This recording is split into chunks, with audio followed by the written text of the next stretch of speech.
This is an essay that I wrote.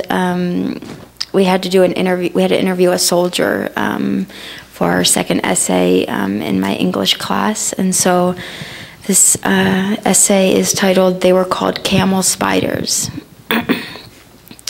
The interview wasn't a normal interview, you know, where two people sit down in very comfy chairs and the interviewer asks the interviewer asks the interviewee if he or she wants coffee or water.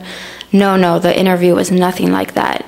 The interview was while we were working. I had to find a soldier to interview for my English assignment. I was having trouble finding a soldier to interview. My instructor had some soldiers that I could interview, although part of the assignment was to find a soldier. So I felt as if I was cheating if I interviewed a soldier that my instructor knew. I was just about to cave in and ask my instructor when this soldier literally fell into place at my work. I work at Lakeshore Learning Store. It's a teacher supply store for early educators. About a month ago, he was transferred from the Northridge Lakeshore Learning Store to the Bellevue Lakeshore Learning Store. He was born and raised in Seattle and now lives with his mom and dad.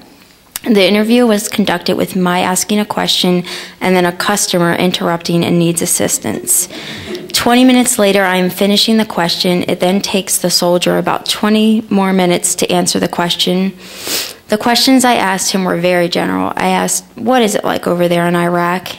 He responded, "Oh, you don't want to know." At first, he would talk about how he drank a lot and would party. I was baffled that he only talked about his drinking.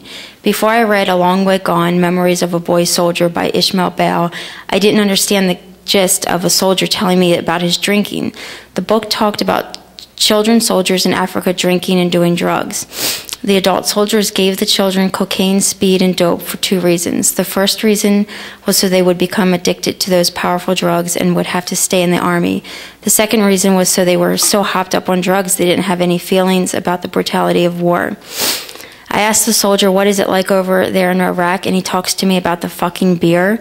Before reading A Long Way Gone, I was confused of his answer. Now I fully understand. Beer is a necessity to soldiers.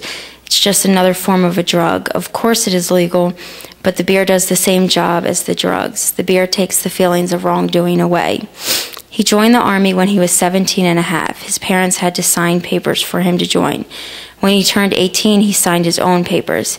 In a sense, he signed his life away. He signed his papers to be all that you can be. He was in the Army for 8 years. He went to Kuwait and he went to Iraq.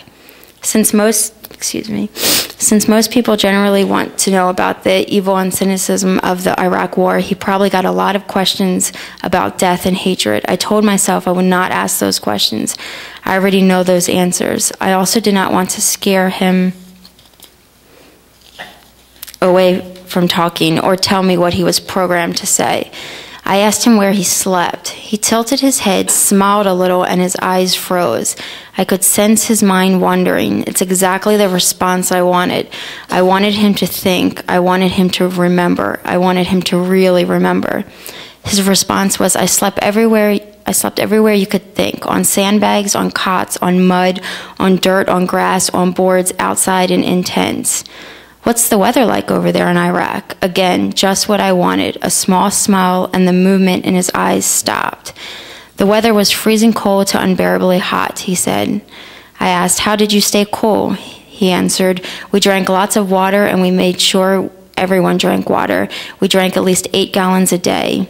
Where did you get the water? I asked. Sometimes we carried it, sometimes it came from wells. Sometimes from the base, he responded. We were interrupted by a customer. The interview was on pause, and then I assisted the customer. Now, up until now, I would ask the question, and he would respond. That was all. He didn't offer anything freely. He just answered my questions. My second to last question was, what kind of bugs are in Iraq? Again, the tilted head, small smile, and his eyes froze, just what I yearned to see. He said lots of bugs, mosquitoes everywhere. They were on my face. You would spray one and 20 would land on my face, bugs all over my body. It was no use putting on a repellent. He stopped talking, and I could see his mind wandering. Then sadness was in his eyes. I wondered how he was feeling. We were interrupted again by my store manager, who needed us to do a task. For the first time since the interview, he came back to me with more details about the bugs in Iraq. Usually it was my asking the questions and the soldier responding. They were called camel spiders. They were huge, he said. He showed me using his hands. I don't know why that we called them camel spiders, but that's what we called them, he said.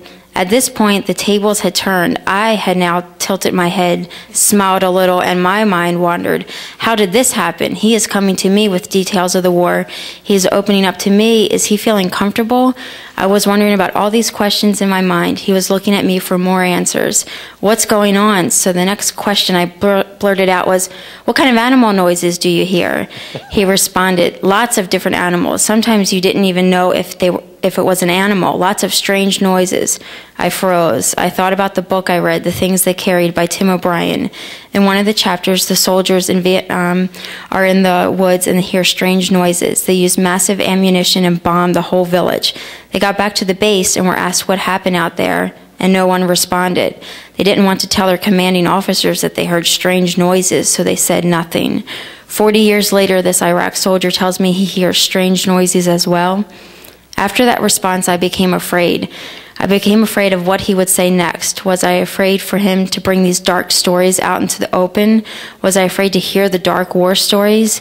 The interview ended right then. The rest of the shift, I pretended I was very busy. The last couple times I have worked with him, the store was crowded and busy, so we had not talked about our conversation.